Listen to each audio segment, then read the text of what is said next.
Sir, ಈಗ doctor CN Manjunath ಅವರ ಹೆಸರು ಚರ್ಚೆಗೆ ಬರ್ತಿದೆ.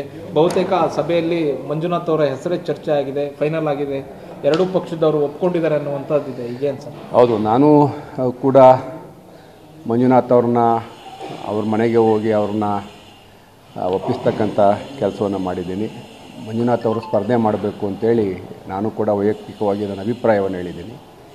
ಆದರೆ ಪಕ್ಷದ ವರಿಷ್ಠರು ಈಗ ತೀರ್ಮಾನ ತಗೋಬೇಕು. ನಮ್ಮ ಪಾರ್ಲಿಮೆಂಟ್ರಿ ಬೋರ್ಡಲ್ಲಿ ಯಾರ ಹೆಸರು ಆಯ್ಕೆ ಆಗುತ್ತೆ ಅದು ಅಂತಿಮವಾಗಿ ನಿರ್ಣಯ ಆಗ್ತದೆ.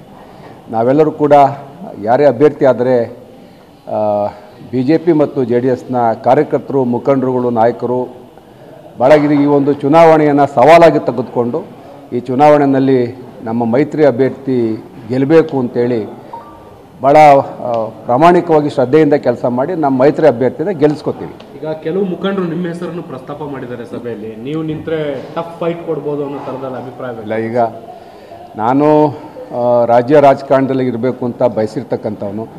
ಕಳೆದ ಚುನಾವಣೆಯಲ್ಲೂ ಕೂಡ ನನ್ನ ಹೆಸರು ಪ್ರಸ್ತಾಪ ಆಗಿತ್ತು, ಲೋಕಸಭಾ ಚುನಾವಣೆಯಲ್ಲಿ. ಹಾಗಾಗಿ ನಾನು ರಾಜಕಾರಣದಲ್ಲಿ ಇರಬೇಕು ಅಂತ ಅಂದ್ಕೊಂಡಿದ್ದೀನಿ. ನೋಡೋಣ ಪಕ್ಷದ ವರಿಷ್ಠರು ಏನು ಆದೇಶ ಕೊಡ್ತಾರೆ, ಏನು ತೀರ್ಮಾನ ಮಾಡ್ತಾರೆ ಅಂತ. ಒಂದು ವೇಳೆ ಮಂಜುನಾಥ್ ಅವರು ಫೈನಲ್ ಆಗದೇ ಇದ್ದರೆ ಬೇರೆ ಯಾವ ನಾಯಕರು ಸೂಕ್ತ ಅಂತ ನಿಮ್ಗೆ ಅನಿಸುತ್ತೆ? ಆ ಥರ ಹೇಳಬೇಕಾದ್ರೆ ಭಾಳಷ್ಟು ನಾಯಕರು ನಮ್ಮಲ್ಲಿ ಇದ್ದಾರೆ. ನಾವೇನು ಅಭ್ಯರ್ಥಿಗಳಿಗೇನು ಕೊರತೆ ಇಲ್ಲ.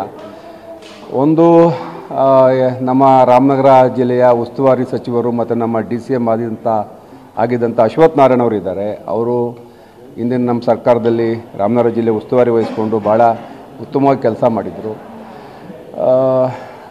ಆಮೇಲೆ ನಮ್ಮ ಹಿರಿಯ ಮತ್ತು ವಿರೋಧ ಪಕ್ಷದ ನಾಯಕರಂಥ ಅಶೋಕ್ ಅವರು ಕೂಡ ಇಲ್ಲಿ ಪ್ರಮುಖವಾದ ಪಾತ್ರವನ್ನು ವಹಿಸಬೇಕಾಗ್ತದೆ. ಅವರೆಲ್ಲ ಕೂತ್ಕೊಂಡು ಏನು ತೀರ್ಮಾನ ಮಾಡ್ತಾರೆ ನೋಡಬೇಕು. ಅಂತಿಮವಾಗಿ ವರಿಷ್ಠರು ಯಾರೇ ಅಭ್ಯರ್ಥಿ ಮಾಡಿದ್ರು ಕೂಡ ಈ ಚುನಾವಣೆಯಲ್ಲಿ ನಾವು ಗೆಲ್ತೀವಿ. ನಮಸ್ಕಾರ.